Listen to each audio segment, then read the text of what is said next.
Good morning. It's midday. High noon. Good morning and good afternoon. We are gathered here to speak about the loss of a property, precious property called real estate, right behind you there, right in front of me. This morning I want to acknowledge the loss of that property. And we've been asked lots of questions. Can we get it back? Can we Barbadians get it back? And if you lose land, you can get it back. But this morning I want to talk about a property that has been lost, that we cannot get back. That precious property called life. I want us to acknowledge the loss of the life of a young man yesterday around this time, the afternoon, and a lot of you have seen it. It is the most tragic video that I've ever seen in my life. And I want to call his name this morning. I don't want us to come here and pass judgment. I want us to come here this morning and do something that you may find difficult to do having watched the video. But I want you to forget the incidents and what happened in that video, and just to focus on the tragedy, the loss of the life of a young man from this city, Mason Hall Street. His name is Amani Lorde, 20 years old. He left Mason Hall Street and passed an exam and went to Harrison College. The brightest of the brightest. It is not easy to come out of Mason Hall Street. It is not easy to come out of the city and to pass an exam for Harrison College. The brightest of the brightest. And we lost him yesterday afternoon. And sometimes we do not know the struggles that people endure. And I'm saying to you that it is a very difficult life. And it must have been a very difficult life for young Amani to have left Mason Hall Street and to have walked through the streets of Bridgetown, urban Barbados, and to have entered the gates of Harrison College. And just the entry into those gates of Harrison College is a difficult entry. And a stay at Harrison College for a boy from Mason Hall Street is a difficult stay. And it is a difficult life. So don't make any judgments about what you saw yesterday. Let us pause and condole with his family. Let us pause and condole with his mother, who must have seen her son endure the difficulty of life in what they call an elite institution.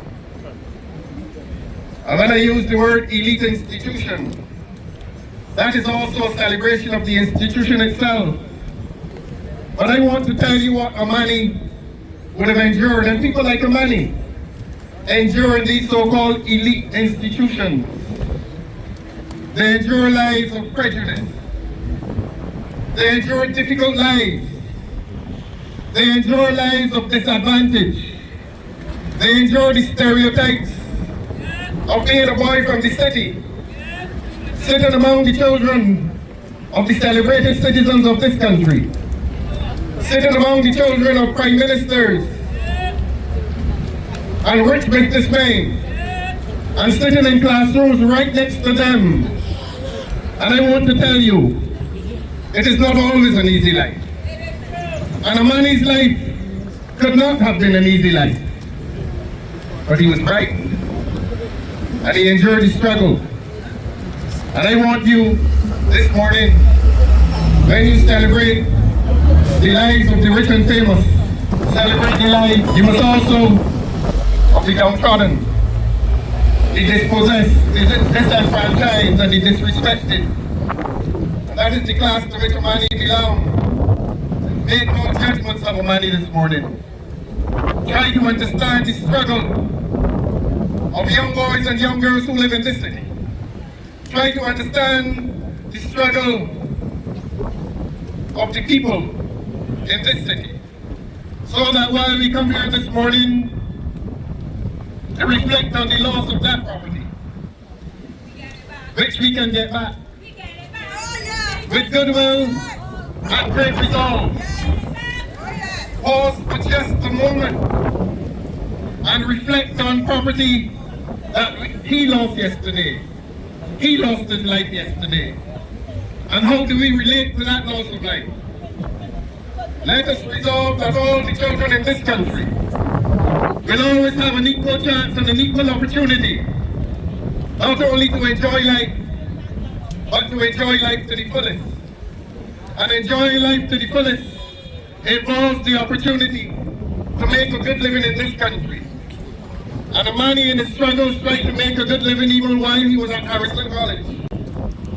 I don't want to bring the secrets out, but while he was a young boy at Harrison College, he was taking things to school and selling them. And we don't understand the struggle. And someone said, he probably did that for his own survival.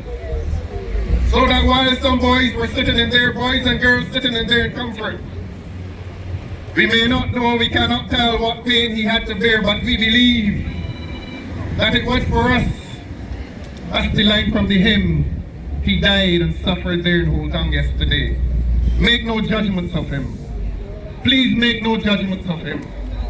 Celebrate his life, and let us resolve that young lives will never be lost like that in this country again. I want to say to you, and I say this very carefully, that there's a sense in which the government is failing young people in this country. With uncertainty. With uncertainty.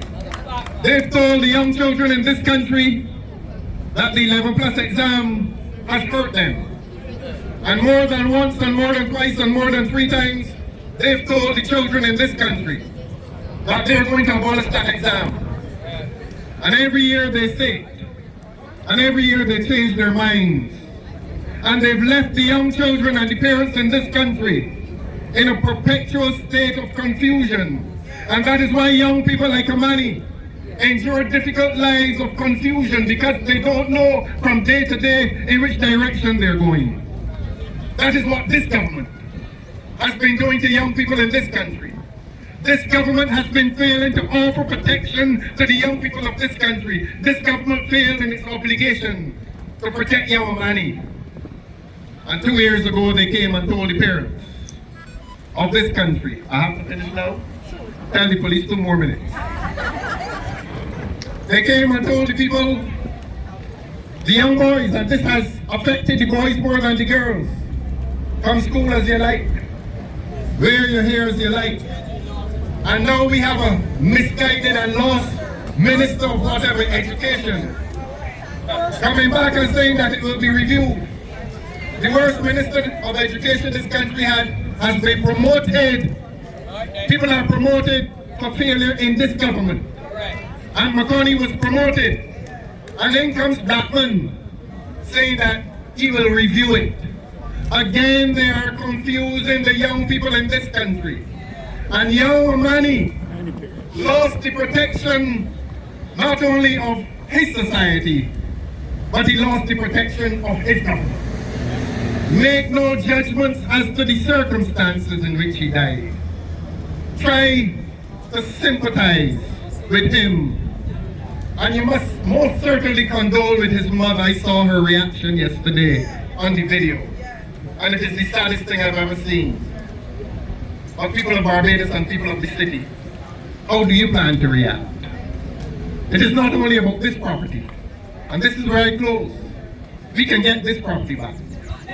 But the most precious property that we lost yesterday is the life of young Amani Kanye Lorde. And let us leave here today and remember that name. And whenever we remember the name of Amani Kanye Lorde, Let us pledge that no child 20 years old, that his life will never be lost again in this country. Not to violence, maybe to illness, but let us pledge that while we are getting this back, and while we know that we will not get lost lives back, let us pledge that the name Amani Lorde will live with us in our quest to protect the lives of all of our young children in this country. I thank you and may God bless you. Please subscribe and click notification bell. Also don't forget to like, comment, and share. Thank you for watching my video.